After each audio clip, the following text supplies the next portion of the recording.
Domingos da Cruz, ativista, professor universitário angolano, está na edição da noite. Domingos, boa noite. Muito bem-vindo.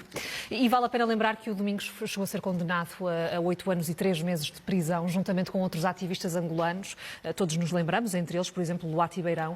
A última vez que nós os dois conversamos foi precisamente a propósito do lançamento de um livro seu, Angola amordaçada, a imprensa ao serviço do autoritarismo. É o título dessa obra. E para alguém como o Domingos, que denunciava o controle dos órgãos públicos de informação em Angola pelo regime angolano, deixe-me perguntar-lhe o que é que significa para si esta investigação feita por jornalistas e as revelações que dela surgiram.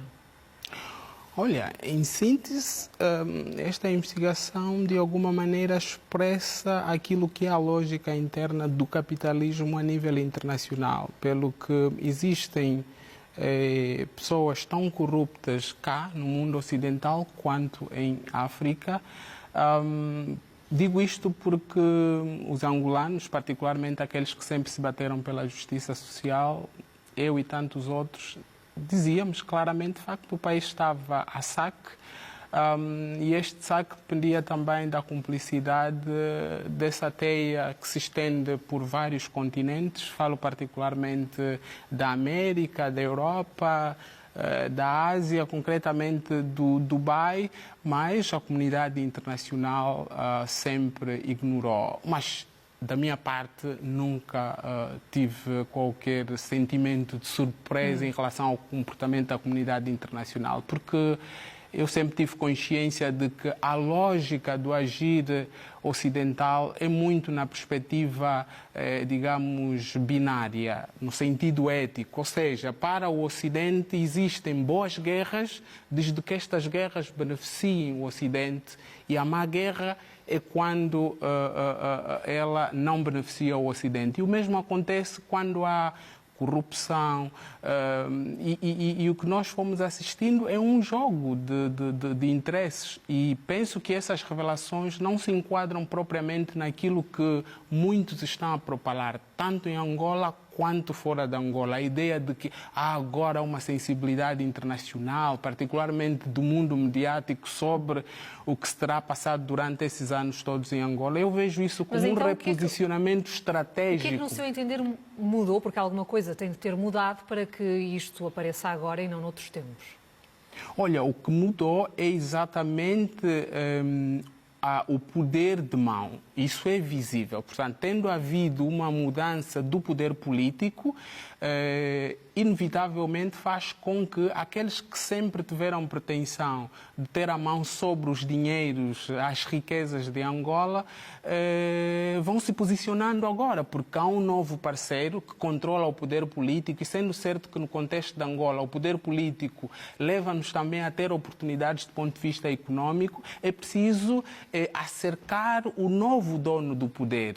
E uma vez que o novo dono do poder construiu a falsa narrativa de que está profundamente comprometido com o combate à corrupção, como é óbvio, os hipócritas de sempre alteraram o discurso. De qualquer maneira, os ecos desta investigação estão aí à vista de todos. Isabel dos Santos, também outros portugueses foram constituídos arguídos. Isso foi anunciado hoje pelo Procurador-Geral de Angola. O que é que espera ao certo da justiça angolana neste processo?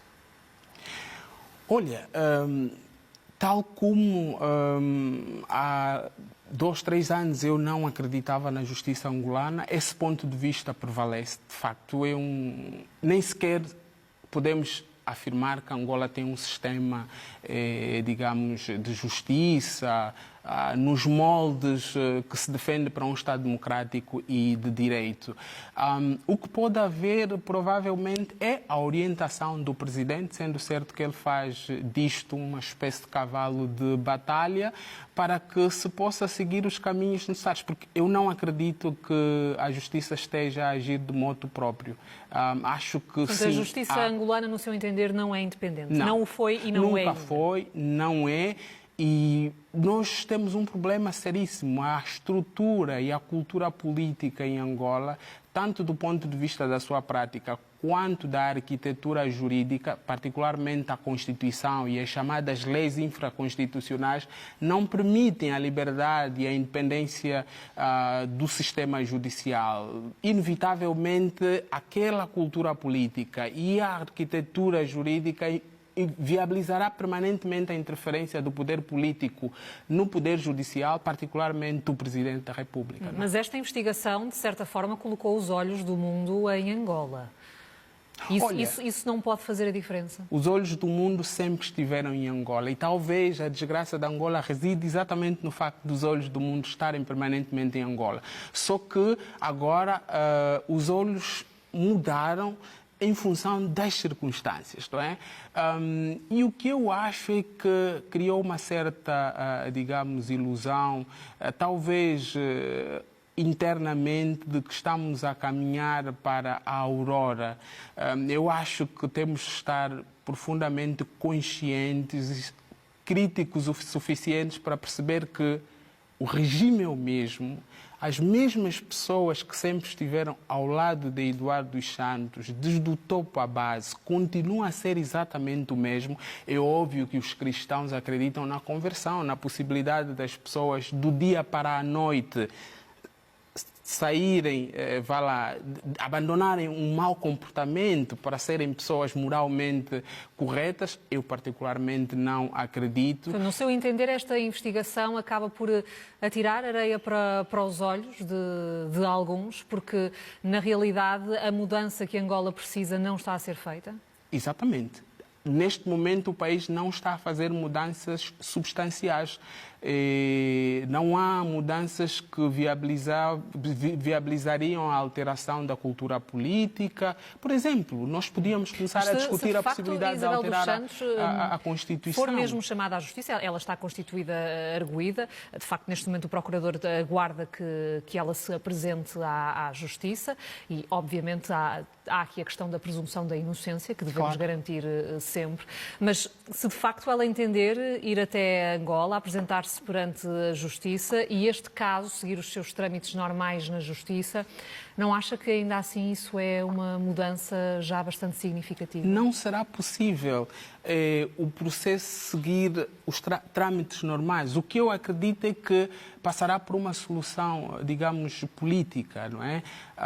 Acho que a Justiça angolana não tem a capacidade necessária em função da falta de independência sobre a qual acabamos de fazer referência, para seguir um processo normal e conseguirmos encerrar isso da melhor maneira possível, sobretudo para o interesse, digamos, da população em geral, da qual faço parte, que é vítima, não é, do que vem acontecendo em Angola durante décadas. E é preciso lembrar, desculpa, Sala, que há aqueles que sempre estiveram à volta do regime, continuam lá, enriqueceram e há revelações muito recentes sobre transferências, por exemplo, na ordem dos 300 milhões de dólares por parte da Coplipa para o Dubai. Terá passado pelo sistema bancário a nível da União Europeia, Londres,